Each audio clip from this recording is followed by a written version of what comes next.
Intermittent fasting work करता है, लेकिन तब जब आपका कैलोरीज एंड मैक्रोस का बैलेंस सही हो।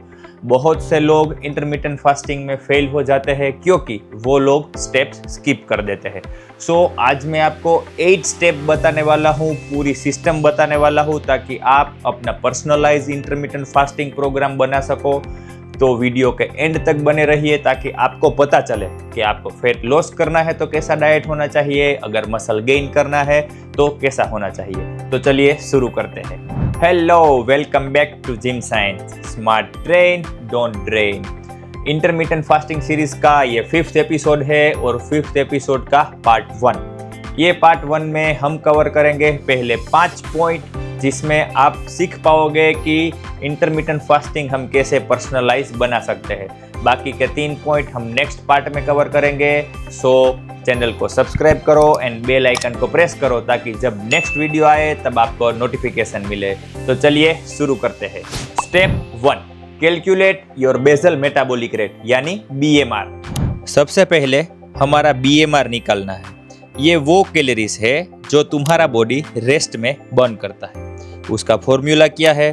तो फॉर्मूला है body weight in pound into 10 is equal to BMR। एक एग्जाम्पल के थ्रू आपको समझाता हूँ ताकि आपको इजी रहे समझने में। अगर हमारा वेट 70 kg है तो उससे पहले हम पाउंड में कन्वर्ट करेंगे, मतलब 70 into 2.2 is equal to 154 pound.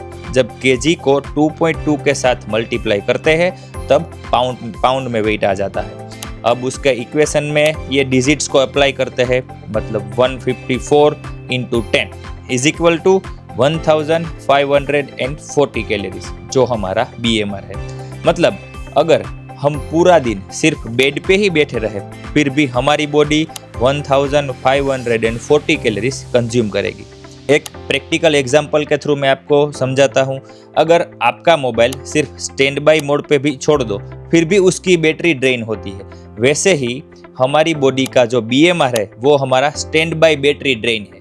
Second step, adjust your activity level. ये वाले स्टेप में हम विथ एग्जांपल समझेंगे कि कैसे एक्टिविटी लेवल को चूज किया जाता है। अब ऑब्वियसली पूरा दिन कोई सोते नहीं रहता। तुम्हारी एक्टिविटी लेवल डिसाइड करेगी कि तुम एक्चुअली कितनी कैलोरीज बर्न करते हो। तो उसमें हम मेल कैटेगरी की बात करें तो उसमें जो सेडेंट्री मेल है उनकी कैलोरी कैलकुलेशन कुछ इस तरह से होगी। BMR into 1। जो समवॉट एक्टिव मेल है उनका BMR इंटू 1.12। जो एक्टिव मेल है उनका BMR इंटू 1.27 एंड जो हाईली एक्टिव मेल है उनका BMR इंटू 1.54। अब फीमेल कैटेगरी की बात करेंगे। जो सेडेंट्री फीमेल है उनका BMR into 1, somewhat active female उनका BMR इंटू 1.14। जो एक्टिव फीमेल है उनका BMR into 1.27 and highly active female है उनका BMR इंटू 1.45।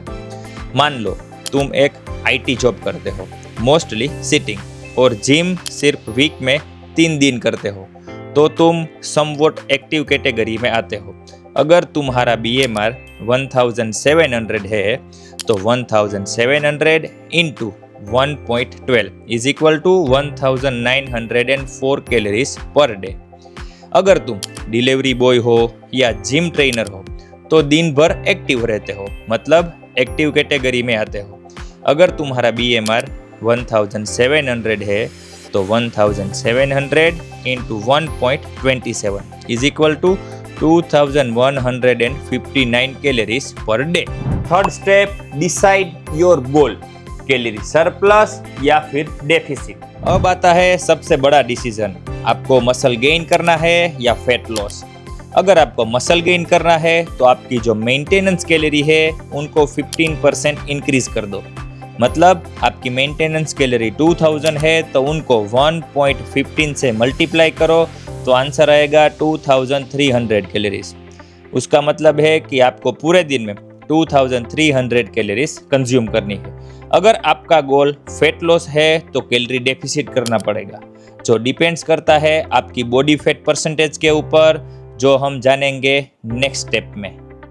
सबका कैलोरी डेफिसिट सेम नहीं होता। अगर आप ऑलरेडी लीन हो, आपके एब्स दिख रहे हैं, तो आपका कैलोरी डेफिसिट कम रहेगा, वरना आपके मसल्स भी वेस्ट हो जाएंगे।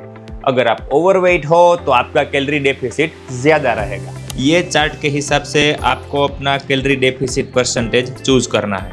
अगर आप कॉन्टेस्ट प्रेप कैटेगरी में आते हैं तो आपको 2.5 to 7.5% डेफिसिट रखना है।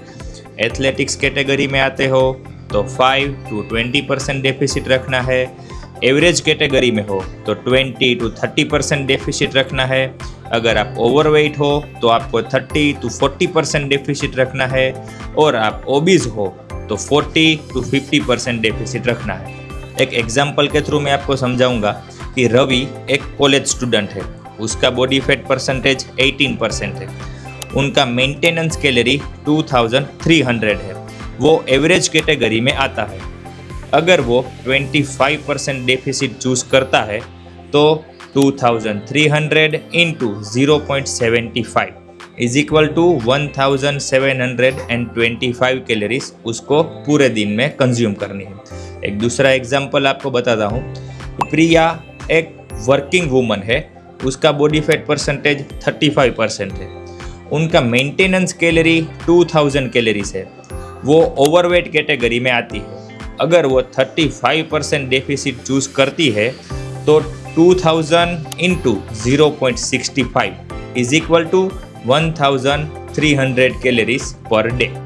एक सिंपल बात है, बड़ा डेफिसिट यानी फास्ट फैट लॉस, लेकिन उसमें मसल लॉस का रिस्क भी रहता है, और छोटा डेफिसिट यानी स्लो फैट लॉस, बट उसमें मसल सेफ रहते हैं। अगर आपको 10 kg फैट लॉस करना है और आप 40% डेफिसिट रख के इंटरमिटेंट फास्टिंग डिजाइन करते हो, तो हो सकता है कि आपका गोल 3 to 4 मंथ में अचीव हो जाए, लेकिन उसमें एक रिस्क ये भी है कि आपका मसल लॉस हो जाएगा एंड आपको वीक फील होगा। उसकी जगह पे आप 20% डेफिसिट रख के इंटरमिटेंट फास्टिंग डिजाइन करोगे तो उसमें आपका मसल लॉस भी कम होगा और आप वीक भी फील नहीं करोगे। तो अब आपको अपना कैलोरी टारगेट समझ में आ गया है। नेक्स्ट वीडियो में हम बात करेंगे बाकी के जो 3 स्टेप है उनके ऊपर। मैक्रोस कैसे काउंट करेंगे, वो मैक्रोस को इंटरमिटेंट फास्टिंग में कैसे अप्लाई करेंगे, और मील्स को कैसे डिजाइन करेंगे ताकि वो टेस्टी भी लगे एंड इफेक्टिव भी रहे। अगर आपको ये वीडियो अच्छा लगा तो लाइक कीजिए, सब्सक्राइब कीजिए, और आप अपनी फिटनेस को लेकर वाकई में सीरियस हो और उनको नेक्स्ट लेवल पे ले जाना चाहते हो तो बने रहिए हमारे साथ। तो मिलते हैं नेक्स्ट वीडियो में, तब तक के लिए स्टे स्मार्ट, स्टे हेल्दी।